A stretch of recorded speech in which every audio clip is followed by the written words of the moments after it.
उनको मिलती थी 30। ऐसे बी कैटेगरी की नौकरी मिलती थी उनको 150, उनको मिलती थी 12। और ए कैटेगरी की तो नौकरी 4 या 5 और 7 उनको मिलती थी, तो उनको मिलती थी 0। और पॉलिटिकल रिप्रेजेंटेशन की भी बात करें तो सब क्लासिफिकेशन से पहले जो था, ना उनके एमएलए थे ना उनके पार्षद थे, मात्र 1 या 2 कोई बन जाता था तो वो एक अलग बात थी। लेकिन जैसे ही सब क्लासिफिकेशन आया तो उनके एमएलए की संख्या, मिनिस्टर की संख्या, काउंसलर की संख्या बराबर पर आ गई। और जो 16,000 नौकरी ग्रुप डी में आती थी, वहां उनकी बी ए कैटेगरी की 18,000 नौकरी होगी। सी कैटेगरी की उनकी 385 थी, उनकी 389 होगी। बी कैटेगरी की उनकी नौकरी जो थी उनकी मैंने बताया 23 थी, उनकी 32 हो गई। ऐसे ए कैटेगरी में भी उनके अगर 7-8 थे तो इनके भी 3-4 लोग हो गए। तो यानी कि जब ये सर्वविदित है, और ये जस्टिस गुरनाम कमेटी की बाकायदा कमीशन की रिपोर्ट है, जिस रिपोर्ट ने तय किया कि किस तरीके से लोगों के जीवन में बदलाव आया। और वो बदलाव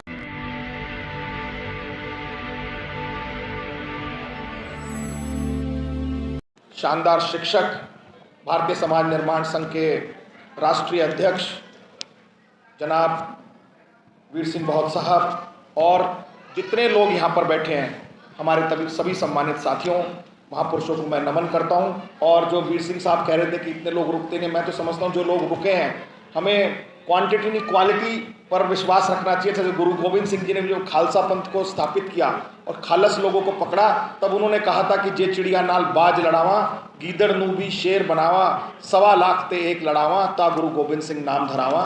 तो ये जितने लोग अभी 7 बजे करीब तक बैठे हैं सुबह के सफल संचालन और ये सेशन में, तो मैं समझता हूँ ये बहुत ही जागरूक लोग हैं, बुद्धिजीवी लोग हैं और बहुत ही क्रांतिकारी लोग हैं।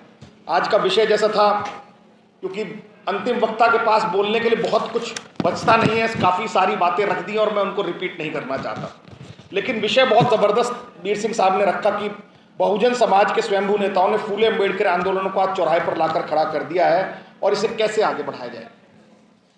तो इसकी शुरुआत तो वीर सिंह साहब आपने खुद ही, मैं समझता हूँ, पिछले साल 2024 में कर दी थी, जब हमने छोटे तमाम संगठनों को मिलाकर एक संगठन को तैयार किया और सब एक अम्ब्रेला के नीचे आकर अपने द्वेष भूलकर, अपनी आपसी मनमुटाव भूलकर, अपनी रंजिशें भूलकर, अपना ईगो अहंकार छोड़कर सब आपके साथ एक मंच पर आकर इकट्ठे हुए। और इतनी पावरफुल प्रचारकों की जो संस्था यानी आरएसएस, उसने जबरदस्त एक माहौल तैयार किया हुआ था। वो कह रहे थे, आरएसएस के प्रमुख कह रहे थे भागवत साहब की 400 सीटें पार कर दो, हम संविधान ले आएंगे। अरुण गोविल जो राम की भूमिका में आते थे, वो कह रहे थे मेरठ से जो एमपी हैं अभी, कि हम 400 सीटें आ जाने दो, हम संविधान बदल देंगे। वहाँ पर राजस्थान से एक वो लेडी थी, वो भी एमपी लड़ रही थी भाजपा की, लल्लू सिंह एक एमपी लड़ रहे थे। तमाम इनके जितने नेता थे बार बार कह रहे थे। और उस वक्त हम सब लोगों ने, जागरूक लोगों ने, जो बाबा साहब के सिपाही थे, अनुयायी थे और संविधान के रक्षक थे, सब ने तय किया कि निकलते हैं। और छोटे प्रयासों से मैं समझता हूँ कि एक बड़ा माहौल बना। सैकड़ों मीटिंग हुई और पॉलिटिकल पार्टीज ने भी मीटिंग की, और उसके बाद हुआ ये कि जो सरकार 400 पार करने का दावा कर रही थी, वो सरकार पूर्ण बहुमत में 275 पर नहीं आ पाई। और आज अगर 20 सीटें थोड़ी और ताकत लग जाती, 20 सीटें अगर ना हो, तो आज भारतीय जनता पार्टी की सरकार, नरेंद्र मोदी की सरकार में ना हो, विपक्ष में आ जाए। तो ये एक ताकत संगठन की है। मैं समझता हूँ इसमें सबसे महत्वपूर्ण काम जो है वो हमें करना चाहिए कि जितने संगठन हैं, उन संगठनों के साथ मिलकर हमें कोई ऐसी रणनीति बनानी चाहिए कि सारे संगठन मिलकर, क्योंकि काम तो सबको एक ही करना है, सबका मिशन एक ही है कि किसी भी तरीके से इस देश में समाजवाद और धर्मनिरपेक्षता कायम रहे, जो कि आज की सरकार हटाना चाहती है। वो कह रही है ना कि सोशलिस्ट और सेकुलरिज्म जो संविधान में वो हटा देंगे हम। तो इसको कैसे रोका जाएगा, इस सब तमाम मुद्दे जितने हैं, इनके लिए मैं समझता हूं कि संगठन जैसा आपका बीएसएनएस है, ऐसे बीएसएनएस जैसे बहुत सारे संगठन जो काम कर रहे हैं, उनका एक अम्ब्रेला बनाकर मैं समझता हूं इस पर काम हमें करने की आवश्यकता है। जैसे पहले बहुत सारी गली गली, चौराहे नुक्कड़ मीटिंग हुई थी, ऐसी हजारों मीटिंग करने की जरूरत है। आप खुद 15 अगस्त से एक मीटिंग का अभियान चला रहे हैं। हम सब लोगों को मैं समझता हूँ ये काम करना चाहिए। और जैसे प्रचारक के तौर पर वीर सिंह साहब लोगों को समझाते हैं, क्लास लेते हैं, ऐसे मैं समझता हूँ सैकड़ों प्रचारक वीर सिंह साहब आपको तैयार करने पड़ेंगे, जो छोटी सभाओं में जाकर लोगों को जागरूक करें, तैयार करें। मैं समझता हूँ जब तक वैचारिक क्रांति नहीं आएगी और कोई क्रांति लाने का कोई बेनिफिट नहीं है। मैं कुछ बात से थोड़ी डिफर करता हूँ। आज अगर मैं 2 बातें आज वक्ताओं की पकड़ूँ तो, एक तो बहुत सारे वक्ता आते हैं, बहुत सारी बातें करते हैं। ये मायावती जी ने एक ऐसी चटनी चटा दी थी, शहद चटा के, सारे वर्ग शासक बन जाओ, शासक बन जाओ, शासक बन जाओ। अरे भैया, पूरे देश को प्रधानमंत्री बनाने आए हो क्या? कुछ नहीं है, ये बेकार का ढकोसला था। और उसके एवज में ही वो 2-3 बार चीफ मिनिस्टर भी बन गई। और उसके बाद क्या बदलाव आया आपने देख लिया होगा, कुछ नहीं आया। मेरा ऐसा मानना है, हमें शासक नहीं, हमें एक वैचारिक क्रांति कर कर हमें बाबा साहब का जो अम्बेडकराइट मिशन था, संविधान बनाना था, संविधान को जो लोग खतरा पैदा कर रहे हैं उनको रोकना था, अपने कमजोर तबकों तक अपने जो न्याय पहुंचाना और सामाजिक न्याय की लड़ाई को लड़ना था, ना कि हर व्यक्ति को आपने खड़ा कर दिया। अब हर व्यक्ति जो है, जो 2 दिन आता है, एक किसी आंदोलन में जाता है, अगले दिन वो पार्लियामेंट की टिकट मांग रहा, कोई एमएलए की टिकट मांग रहा, तो सबको नेता बनाने का एक जो ख्वाब सजा दिया है ना, ये मैं समझता हूं कहीं ना कहीं इस आंदोलन में बाधा है। जब आप फूले अंबेडकर क्रांति की बात करते हैं तो बाबा साहब कोई सत्ता के लालची थोड़ी थे। केवल अगर महिलाओं को अधिकार देने की बात थी, जब सरकार ने नहीं मानी और हिंदू महासभा ने उनका विरोध किया, उन्होंने ठोकर मार दी मंत्री के पद को। तो ये जितने लोग जो इस तरीके की शासक बनाने की कहानी चलाने लगे हैं, शासक बनाने की कहानी नहीं, हमें एक प्रचारक बनाने चाहिए। आज देखिए, देश में छोटा सा संगठन चला था जिसको 100 साल पहले, जिसका नाम है आरएसएस, क्या राष्ट्रीय स्वयंसेवक संघ, जो आज तक रजिस्टर्ड नहीं है। उसने हजारों नहीं लाखों प्रचारक अपने बनाकर, और आज देखो अपनी भारतीय जनता पार्टी की सरकार बना दी और कई हजार करोड़ का दफ्तर बना दिया। ना संगठन रजिस्टर्ड है, आपका तो रजिस्टर्ड संगठन है ना, पाई का हिसाब गवर्नमेंट लेती है, उसका कोई संगठन का हिसाब भी नहीं ले रहा। कई हजारों करोड़ रुपए का दफ्तर तैयार है और उनके प्रचारकों के आने जाने की व्यवस्था, खाने पीने की व्यवस्था, रहने की व्यवस्था सब लोग कर रहे हैं। पैसा कहां से आ रहा है? तो ये समझिए कि हमें, मैं समझता हूँ, प्रचारक बनाना हमारा सबसे बड़ा लक्ष्य होना चाहिए, तभी इस आंदोलन को हम और आगे बढ़ा सकते हैं। आज मैं पहले सेशन में था थोड़ी देर के लिए, मुझे एक बात बहुत ही आपके संगठन की हमेशा अच्छी लगती है, और हमने भी जब फंक्शन किया था हम सब लोगों ने मिलके, तो तब हमें कमी महसूस हो रही थी मंच पर कि कोई महिला नहीं है। तो जो माता जी बैठी हैं अपने नांगल से, क्या नाम है आपका? संतोष जी। तो हमने इनको बिठाया मंच पर और हमें बड़ा गर्व महसूस हुआ कि हमारे साथ हमारी एक माता, एक बहन बैठी, और आज आपने पूरा का पूरा सेशन एक हैंडओवर किया और उसमें हमारी एक साथी, हमारी बच्ची महिला, उसको बुलाया, मनीष, क्या नाम है, सिमरन वाल्मीकि को। सिमरन वाल्मीकि का देखो उदाहरण कितना बड़ा है, विशेष रूप से महिलाओं को ही समझना पड़ेगा। हरियाणा ऐसी धरती है जो फीमेल फीटिसाइड के लिए जानी जाती है। कन्या भ्रूण हत्या में अगर हिंदुस्तान में कोई नंबर 1 राज्य है तो वो हरियाणा है, जहां लड़कियों को मार दिया जाता है। बहुत सारी फिल्में, बहुत सारे किस्से हैं, और वहां से वो लड़की देखिए निकलकर एक वंचित समाज से, और देश में आज आईपीएस बन गई है, कानून व्यवस्था संभालेगी वहां की। तो ये अपने आप में एक उदाहरण है कि अगर हम आधी आबादी को सम्मान देंगे, उनको आगे लाने का काम करेंगे, तो स्वाभाविक है कि पूरा परिवार आगे बढ़ेगा। ये जो आज आपने काम किया ये बहुत ही शानदार था। एक सासी साहब की बात से मैं थोड़ा सा इत्तेफाक नहीं रखता हूं, आप मेरे बड़े भाई हैं। सासी साहब ने सब क्लासिफिकेशन के बारे में बात रखी है यहाँ पर, लेकिन मैं एक बात कहना चाहता हूं। सासी साहब 20 साल पहले सब लगभग कई राज्यों में, आंध्रा में, बिहार में, पंजाब में, हरियाणा में 30 साल लगभग सब क्लासिफिकेशन का ये लागू था। और उसके उदाहरण भी अगर मैं आपको बताऊं, कई लोग जो कहते हैं ना, ये आपने भी शायद अपने इसमें पर्चे में लिखा है, जब ये सब क्लासिफिकेशन की बात आई तो बहुत लोगों के चेहरे से मुखौटे उठे। जो लोग अपने को दम भरते थे कि पूरा दलित समाज है, कि हम आपके भाई हैं, उन लोगों का हृदय हमने देखा है।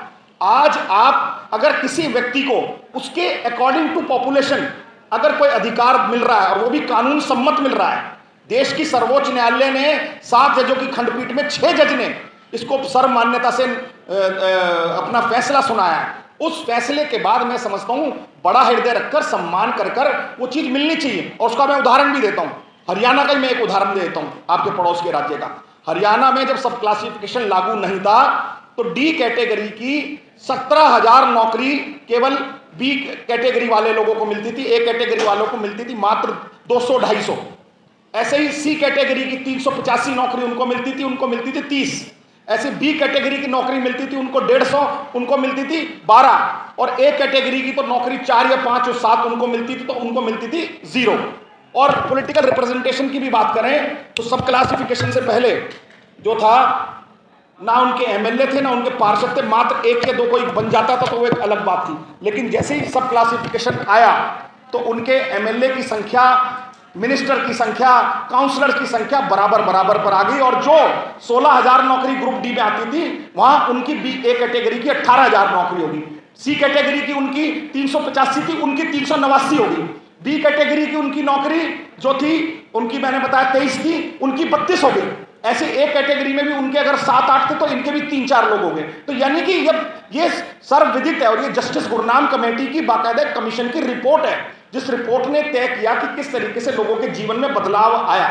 और वो बदलाव कोई रहम नहीं था, वो बदलाव कोई एहसान नहीं था, वो बदलाव ये था कि जो बाबा साहब के संविधान के आरक्षण की मूल भावना थी, मूल भावना ये थी कि इसमें सबसे पिछली अंतिम कतार वाले व्यक्ति को, जैसे अभी चाय मिल रही थी मंच वालों को, बाकी लोग जाके अपने आप पी रहे थे और शायद पिछले वाले को पता भी ना चले कि उसको चाय मिल रही है, तो ये चाय का कप वहां तक पहुंचाने का काम था इस आरक्षण की मूल भावना का, जो कि कहीं ना कहीं 78 साल में पूरी नहीं हुई। और आज कुछ समाज जो है आज भी, मैं समझता हूं, गंदगी में जो मैला ढो रहे हैं, सफाई का पेशा कर रहे हैं या खाल उतार रहे हैं, दूसरे और छोटे काम कर रहे हैं, तो उनके बच्चों का क्या अधिकार हक हकूक नहीं है कि उन्हें पढ़ाई में आरक्षण मिले, उन्हें नौकरी में आरक्षण मिले। और माफ कीजिएगा, ये आरक्षण की जो आरक्षण सरकारें दे रही हैं, ये कहीं ना कहीं उन्हीं लोगों की वजह से मिल रहा है जो लोग आज सीवर के गटर में जा रहे हैं। उन्हीं की फोटो दिखा दिखाकर पूरे यूएन में और सरकार इसको आरक्षण को 10 साल के लिए आगे बढ़ा रही है। जितने बड़े बड़े लोग हैं उनका कोई रिकॉर्ड नहीं रख रहा है। मैं ये कहना चाहता हूं कि इसमें वर्गीकरण में साफ साफ क्रिस्टल क्लियर, नौकरी के आरक्षण 10 साल की सीमा नहीं थी वो मैं वही कह रहा हूँ भैया, 10 साल तो बढ़ रहा है ना, तो क्यों बढ़ता है? पॉलिटिकल ना, तो वही।